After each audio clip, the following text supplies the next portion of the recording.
ఎక్కడో కాదు, బయట ప్రెస్ మీట్ పెట్టలేదు, ఏ ప్రెస్ క్లబ్లో పెట్టలేదు, డైరెక్ట్గా తెలంగాణ భవన్ నా ఆఫీస్ అండి, నా పార్టీ భవన్లో పోయి కూర్చొని నేనేం చెప్పినా, నా మీద కుట్రలు జరుగుతున్నది, నా మీద విషప్రచారం జరుగుతున్నది అని చెప్పిన.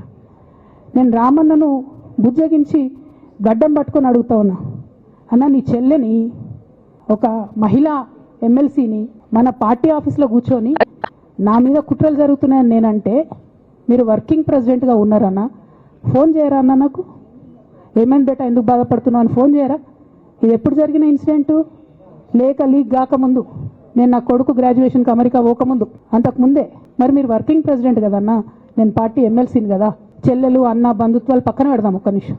ప్రొఫెషనల్ సెటప్లో ఒక పొలిటికల్ పార్టీలో ఒక మహిళా ఎమ్మెల్సీ భవన్లో కూర్చొని నా మీద కుట్రలు జరుగుతున్నాయంటే మీరు మాట్లాడినరా అన్న?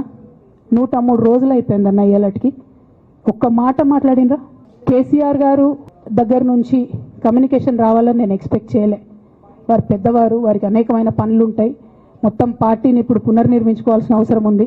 తెలంగాణకు జరుగుతున్నటువంటి అన్యాయాన్ని వారు ఎప్పటికప్పుడు దిశానిర్దేశం చేయాల్సిన అవసరం ఉంది.